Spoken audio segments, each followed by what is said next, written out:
We thank you for the extravagant gift you give. May we use it to glorify you. Amen. Fragrances are extremely powerful, as are aromas.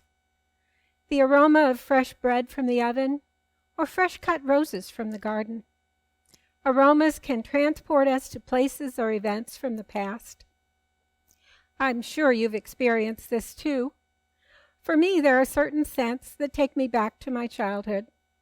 Every so often, I get a whiff of something in the air, and suddenly I'm 8 years old and back in South Dakota.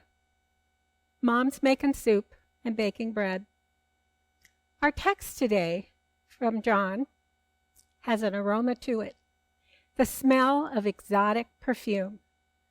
Jesus is attending a dinner party at the home of Lazarus and Mary and Martha. Just a few days earlier, Lazarus was dead, and he'd been long dead, 4 days in the tomb. Jesus arrived at long last. He ordered the stone in front of Lazarus' tomb to be rolled away, and he commanded Lazarus to stand up and come out from the grave. Jesus raised Lazarus from the dead. Now, news of this miracle spread like wildfire. Everyone knew that Jesus had died long ago, long enough that his body would have started to decompose. And now, here he was walking around, a living sign of Jesus' power over life and death. Now, this event stirred up a Jesus frenzy even more. The chief priests and other religious leaders were worried. If the enthusiasm for Jesus went on unchecked, the delicate equilibrium between the Jewish religion and the Roman authorities would be destroyed. Something had to be done. So they plotted. Jesus had to die. Nothing short of his death would do. They ordered that anyone aware of Jesus' whereabouts should let them know so they could arrest him. So this is the atmosphere on the evening of the dinner in Jesus' honor. Outside, the air was pungent with tension and impending doom. But inside the house in Bethany, there was joy and celebration. The three siblings put on a lavish meal for Jesus. Martha serves, as she so wonderfully does. We get the sense that nobody cooks or serves up a dinner like Martha can. The house was filled with the wonderful aromas coming from her stew pot.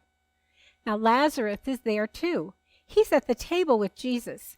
And at some point, Mary does something very remarkable. She has acquired a bottle of precious perfume. It's pure nard, made from the flowers of a plant imported all the way from the Himalayan mountains. It was outrageously expensive. We're told that it cost about a year's wages.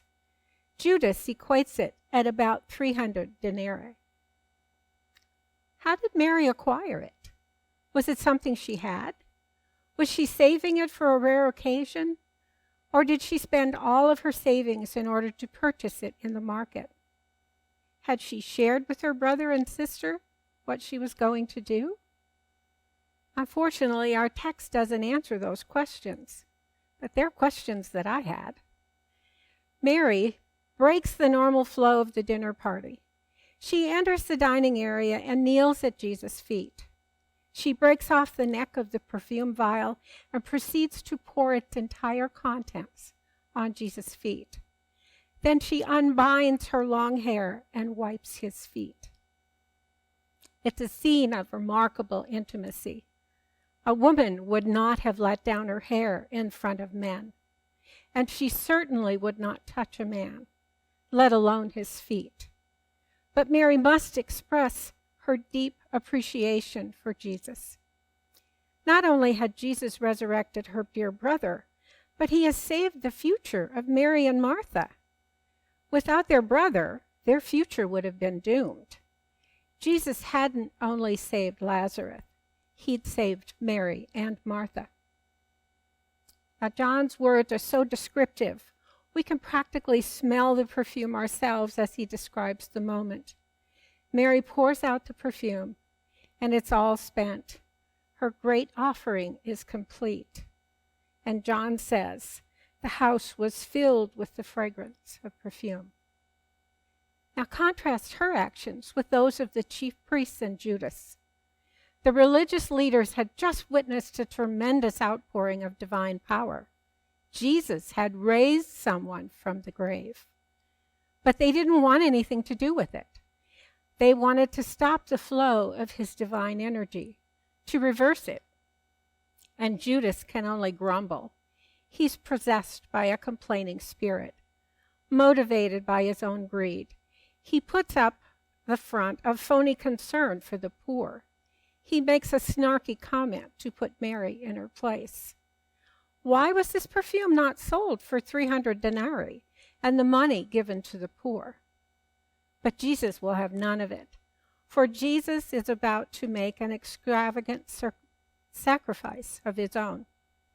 He reveals that he will soon be buried too. Jesus is about to break open the precious vial of his own life. He will pour himself out on the cross. He'll completely expend all that he has, and there's no turning back. The bottle of perfume has already been broken open, and soon Jesus will be broken too. What has been poured out cannot be returned to the bottle. The deceitful Judas and the chief priests will both be involved in breaking him open. Fueled by greed, Judas will betray Jesus, and the chief priests will have him arrested. They think they're quenching the fire before it leaps out of control, but his death means something entirely different to Jesus. He's making his extravagant sacrifice to create a new way. Jesus wants to transform not just Lazarus' tomb. He wants to change every grave. He's going to break himself open and pour out his life. Jesus is on a path to the cross. He's about to make that extravagant sacrifice. It's the most precious thing he has, the gift of his life. Using his life to create a new pathway to life eternal, his death on the cross will not be an end. He will establish a new beginning. He will transform the grave into a way to heaven. Mary broke open that vial of expensive perfume and poured it over Jesus' feet, and the fragrance of her offering filled the house. Years later, when those present at that meal smelled that same fragrance, perhaps it transported them back to that day, the day that started it all.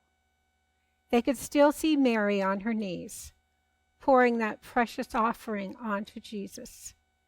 Just a week later, Jesus made his own extravagant sacrifice, and it changed everything.